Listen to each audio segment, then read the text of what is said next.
Do you get nervous or feel self-conscious or conspicuous when you try and take street photographs or try and do street photography?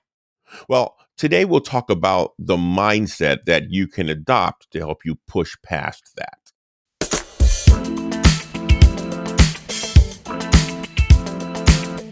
Hi, I'm Lynn Morton from shutterbuglife.com, and today I want to talk to you about the street photographer's mindset.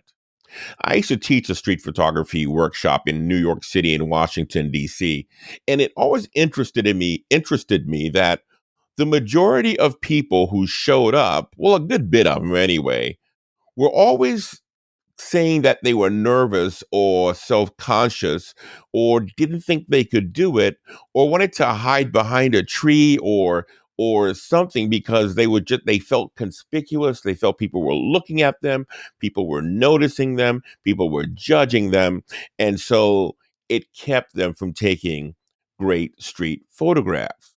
Well, in this video, I'm going to talk about the mindset you can adopt to help you push past that. The one I used when I also used to feel self conscious before going out and doing street photography. These days, I not only shoot street photography, but I shoot street portraits as well. And I find it very rewarding. And it only came about after I adopted a street photographer's mindset.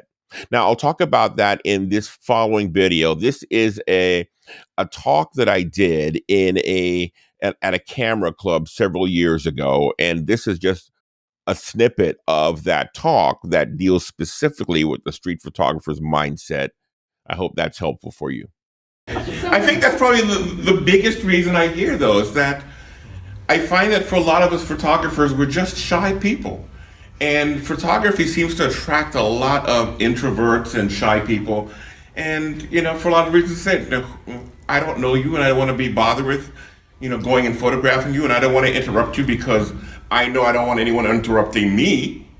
Right? And we're just shy people. And so with all of those reasons, people still get out there and do it anyway. And when you think about a lot of you go back through history and you try and chronicle a lot of the moments that changed history. A lot of them we know about because somebody was there with a camera and decided to take a photograph. And if you think of anything from the iconic images, the kiss on VJ Day, when the sailor was kissing the nurse in the middle of Times Square right after the end of World War II. If we think about iconic moments like when President Kennedy was assassinated and the hearse was going by and little John was standing there saluting. All these moments are frozen in time because somebody stopped and decided to take a picture. And the interesting thing is, they could have said a lot of the same things we said. Like, why would anybody care?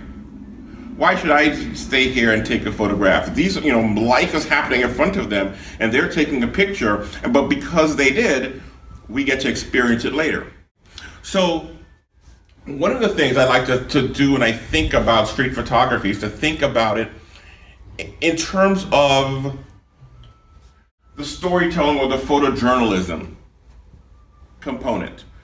Because when you look at a lot of the photographers who have made a name in street photography, you want to go all the way back to Henry Cartier-Bresson, right? He was considered one of the fathers of this genre, almost 50 or 60 years ago. And one of the things when you look through his work, and I have the video on my website with him talking about his work, what he talks about is him being more of a photojournalist. The term street photography hadn't been invented yet. So he saw himself as a journalist.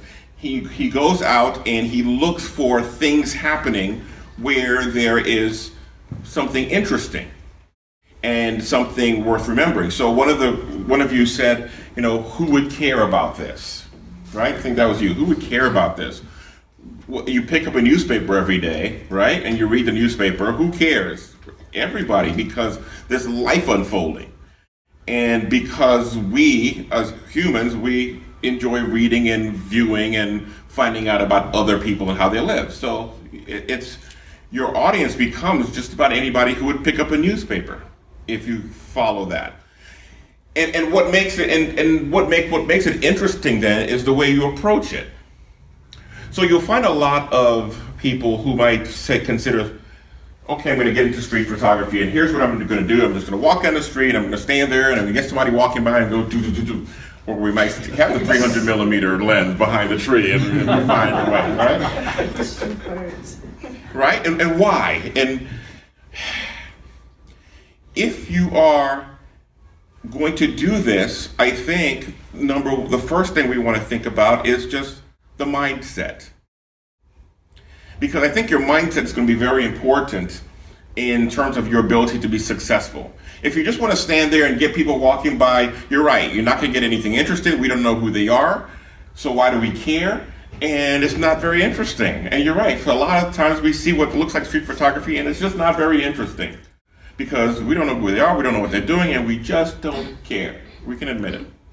We just don't care. And then that's presented to us as street photography, and we go, ugh, if that's what it is, I don't have time for that either. But the people who do it well do it a little differently. Because they are now looking and trying to think about not just, so a lot of us we're going out, a lot of us do landscapes, right? So in landscape, you go out and you go, okay, where's the great scenery going to be? Where's the great picture going to be? And you find that one location where you know the sun's going to come up and the light's going to be perfect and the reflection off of the water is just going to be spectacular. And you sit there and you wait for the light. Right? Yeah, we love that, right? Yeah. We wait for the light. And now we're, oh, there's the light. Boom, we got it. We go home. We touch it up a little bit and like, boom, perfect. But it's going to be a little different now, right? We're not waiting for the picture. What we're now asking ourselves is, where's the story? And so the mindset is going to be that of the storyteller. The storytelling mindset is the one that gets you there. So, for instance, if I am an editor at the Washington Post and I say to you, I need something for the front page of the story tomorrow. I need a story. Go get me something. And you come back with that beautiful picture of, the lake where you woke up at 5 a.m. and got reflection. It's going to be beautiful, but it's not going to run. Right? It's not going to run because we're looking for a storytelling. We're looking for life. And the mindset that you'll get now is, I'm looking for the story. Where's the story? Because I am a storyteller. This is what separates now, when you think about all those great moments in history that were all chronicled, the reason we got them is because somebody saw the story unfolding and decided to capture it and share it with us. And when you're in the storyteller's mindset, you don't have to think, maybe I'm being rude. Maybe I'm being intrusive. Maybe they don't, they won't like me. Maybe it doesn't matter, because my job is to witness a story and tell it to someone else. And if the camera is just a tool to make that happen. And if you're there, then you're not doing anything that you need to be ashamed of. You're actually, in some ways, you can think I'm giving them a gift. I'm sharing your story with someone else. And there's no reason why that should be something that you might consider. Because a lot of the mindset we have is, if I do this, I'm stealing from her. I'm stealing a moment from this person. I'm stealing. And if you think of yourself not as a person who's stealing, but as someone who is telling a story, the mindset shift helps. I remember one of the first times I was going out and trying street photography, and I was standing there, and because, I'm the introvert too, and I'm standing there looking around with my camera, waiting for something to happen, but I'm terrified. I'm terrified, like, oh my goodness. They'll see me. They'll know what I'm doing. They'll be mad at me. And then I thought to myself, okay, wait a minute. Now, I was in college, I studied photojournalism, and I worked as a PR guy for a long time. And so I've learned to sort of make myself the extrovert when I'm telling a story, right? And I remember a few times I thought to myself, what would my editor say if I came back after he sent me out for a story and I had nothing because I was afraid of everyone? I wouldn't last very long, right? He'd be like, Morton, what is this? I don't know. They were afraid. I was afraid. Then someone else is doing my job, and we don't want that. And I thought to myself, because when I'm in that mode that I'm working, I have a very different mindset, right? Because I'm not going back without a story, because this is how I eat now. So now I go and I look and I work, and I thought to myself, maybe I get myself into that mindset. Because if I said to you, if you can go outside and bring me back a story of somebody with your camera, I'll pay you $1,000. Any problems? No. No? That was definitely different mindset. Yes, exactly, right? For $1,000, I've never heard anyone go, I don't know if I could. I might not feel good about it.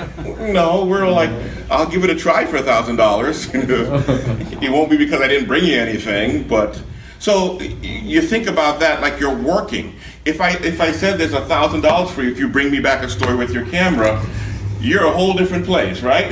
Now we're working, we don't care what they think, because there's a paycheck involved. Yeah. And so I sort of had to put myself in that mindset. What if there was a check waiting at the end of the day for this? How fearless would I be? So that's the mindset you want to have.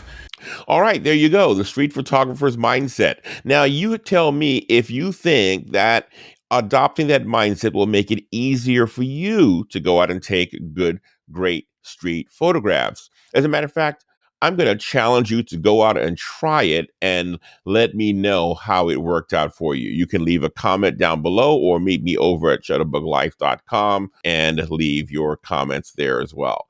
So go out and think about the mindset we just discussed, and hopefully you can take great pictures. Hey, if you like this kind of content, don't forget to subscribe to this channel, hit the bell so that you can get notified when I drop some more content.